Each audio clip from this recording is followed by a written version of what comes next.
we had somebody come in and visit those classrooms that are using blended learning, just to give you an idea of, maybe you can get a vision of what it looks like at some of our classrooms.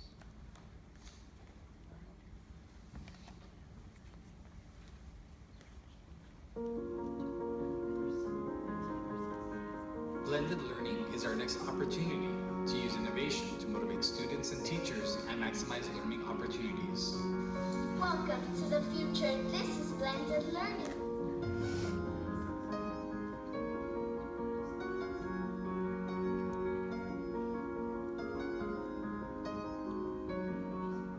The aspect of blended learning that we've used in this classroom is called flipped classroom. This is where they use their technology such as phones or iPads to take what we would normally do in the classroom and take it with them home, games, trips, wherever they're going to go. You easily see how the franchise is immediately dispersed. Think about the Tea Party.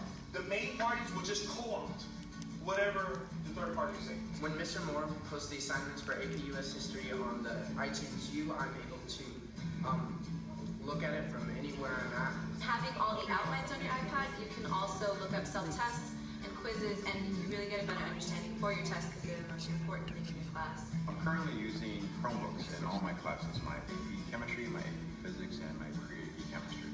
I've been using it since the beginning of the year because I feel that the animations and simulations that the students have access to on the Chromebooks really help them develop the concept that they're trying to get in the class. So what was C equal to, right? Whatever we do to one side. I like the Chromebooks because it's a new way of teaching and it's going to be the future of education. But the response I got from most parents was just, it was crazy. They were just so excited. They were like, thank you, you're going to prepare my child for work, you know, for the real world. All right, what do you see? We all got what? Correct answer is D. I'm Jennifer Gonzalez, a third grade teacher at Garriga Elementary, and this year I'm implementing a new approach to teaching in my math class. By moving the direct teach portion of the lesson to homework, it frees up more time in my classroom so that I'm able to interact more with my students and provide more individual help. My name is Jennifer Perez and I'm a second grade teacher at DOI Elementary. Ever since I started implementing blended learning station rotations, my students have been enjoying learning a lot more. They feel more in control of their learning. They don't feel that they are working, and they absolutely love it. What is your favorite computer activity? Computer learning. Why do you like computer learning? It shows me. It shows you stuff, but what kind of stuff, Robin? The time tables? My name is Anna Greenwood. I'm a third grade teacher at DOI Elementary. Blended learning has transformed the way I teach. In my classroom, we use reflex math for fluency, BrainPop for problem solving, and Kahoot to review different skills to enhance my students' understanding of math concepts. Blended learning, using innovation to motivate students and teachers for the future. Continuing the typing tradition, we are blended learners.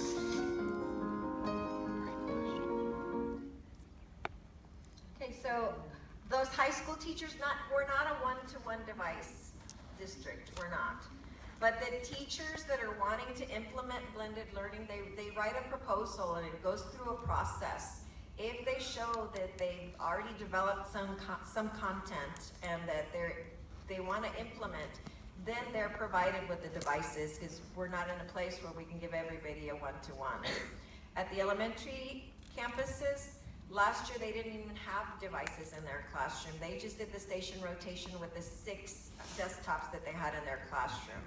The teacher, Jennifer Gonzalez, is not one of our pilot teachers, as she said she didn't know if she was ready to be the pilot teacher this year, but she's had the highest scores on last week's mini benchmark that they did. So she's flipping on, she's not being required to do it, but she realized from last year, seeing the teachers doing the flipped classroom last year, how successful it was. So this year she had the highest scores. And in the elementaries, we don't have Chromebooks, we have iPads. It's only at the secondary that we have the Chromebooks, and not everybody has them, it's only those teachers. that are willing to transform the instruction in their classrooms. Our goal is that everybody will be there, but right now it's on a volunteer basis. And we don't want to force the teachers to do something they're not ready to do, but some of the teachers on their own are volunteering because they see the excitement in their students. They see the lack of discipline problems, and they see the engagement in their students. Do y'all have some questions? I got a question. Yes. Are your kids in Canvas learning working through a competency-based progression too, or is it just the kids? No, not yet. No, the only ones that are competency-based are at the junior high and the flex model, that it's through Summit Base Camp. And how do y'all do the flexible attendance reporting, and what grade level do you start at? We're not there yet. That's where we're hoping to get, but we're not there yet at the high school because we only have one pilot classroom right now. When we scale out, that is the hope, is that we will be flexible. Well, we request it to be flexible. With using Summit Base Camp, I know that it's from outside of Texas. Yes. So have y'all Yes. used that to Oh, make your yes. own? Okay. Oh, yes. It took months. It took months to do it, well, because the teachers, we need to follow Texas TEKS. And so it took tremendous amounts of hours, but the teachers wanted to do it. They opted in. They weren't required to do it. They opted in. It was the math teacher, they saw her so excited that the other teachers opted in, and they took about a month, I'd say, to augment the lessons and put in all the Texas TEKS. It's easy to align the content, but then they had to add extra that wasn't in there to comply with Texas. Did you share with other districts in South Texas? Pasadena ISD shared with us. And then, as we've met with Pasadena already and shared with them, you know, but yeah, we've had to alter it.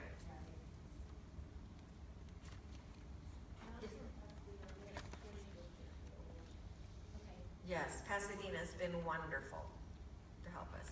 Yes?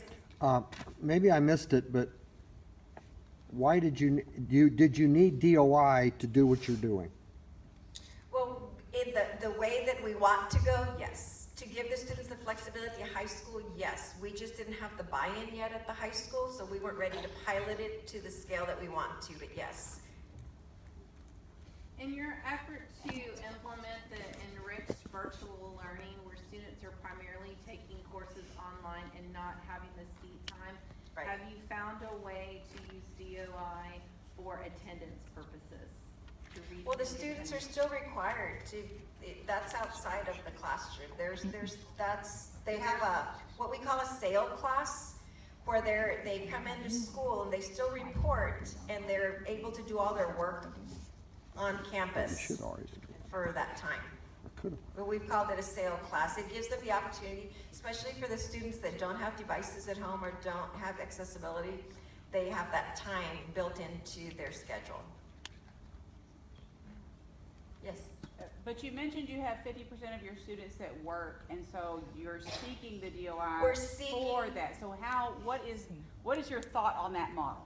Well, we're not there yet. Okay.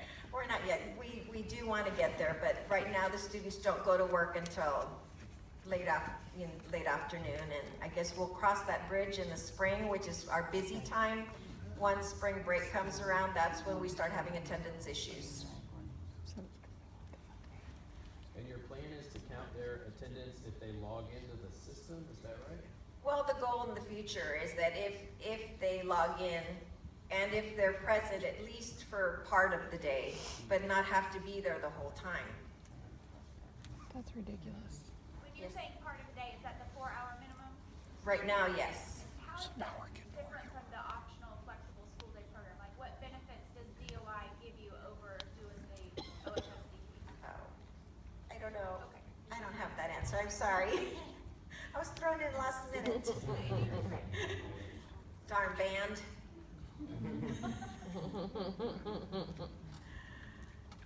Yes, sir. Are there many limited English proficient students in the program? And Yes. How have you tweaked it to Yes, we're tweaking now as we've seen the learning continuum. I mean, their progress line keeps moving, and so what we've talked about is We didn't build into the system a tutorial time for those ESL students, but what they're doing right now is they're doing after-school tutorial and before-school tutorial for those ESL students, but we've already foreseen that for next year, since it wasn't built into the schedule this year, for next year, we're gonna have to build in an ESL time for those students.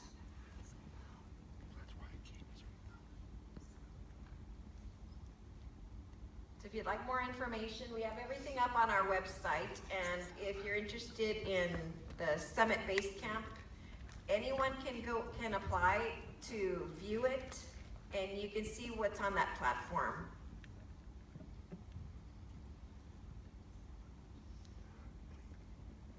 And I know Pasadena is one of our biggest resources right now to help us to make sure that we're covering all of our Texas T's.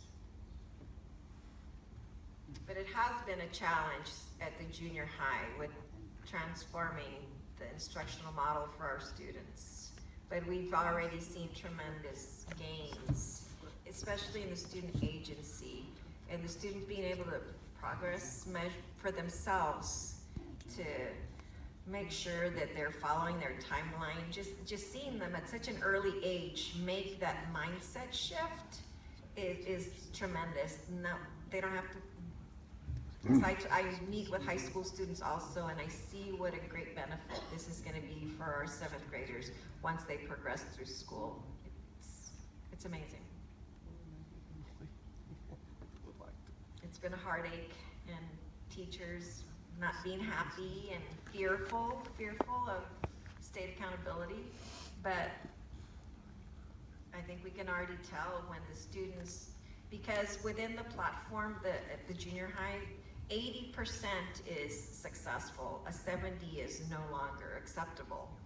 And I mentor a little girl who's a phenomenal athlete, and she was really upset about week 3 or 4 and wanted to opt out of the program. And I asked her why, and she says, because I'm a 70s girl. You know, I'm all about the volleyball and the basketball. 70 is good enough. My mama says 70 is good enough. And so just mentoring her through that. I don't think she ever believed she could be better than a 70, because she said, my mom says a 70's fine. She's gonna come in and talk to the principal. A 70 should be passing. I want out of the program. I want in that other program where a 70's good enough. And just talking to her and getting her out of that mindset now, because within the platform you have to get an 80. And just to see this beautiful young woman realize that I don't have to be a 70s girl, because in her mind 70 was good enough because mom said it was good enough. And I see how now she'll email me and say, I got a 90 with, you know, her emojis and exclamation marks. To me, that's amazing, because at the beginning she was happy being beautiful and athletic and a 70s girl, with no idea that she could play at a collegiate level or anything. She was just gonna go through school, but now she's got a mindset that, you know, maybe I could go to Texas Tech. Maybe I could play volleyball somewhere in Texas, because she's 6'2" in 7th grade, you know, but the 70s was good enough before. But she had no concept of, when I mentored her through setting her college goals, she's like, okay, so if I want to go to UT or, you know, or UTRGV, it links to college boards so they can see what their ACT scores and their SAT scores have to be.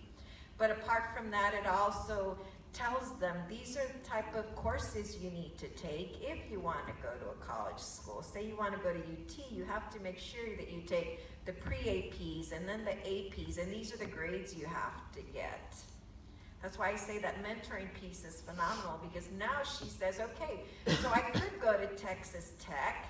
I know that I have to score minimum of X, you know, on my SAT, and I know that I've got to take AP classes, which she wasn't excited about, but at least she has that vision. So when I say that we've really transformed things for our kids, it's amazing to see these kids that have never even thought about going to college. They're setting college goals. So now when you tell them, yes, you know, this is what you've got to take, these are the courses you've got to take. Oh yeah, because I've, You know, I really have to be able to develop a good essay when I want to get to college. It's not just because my teacher's asking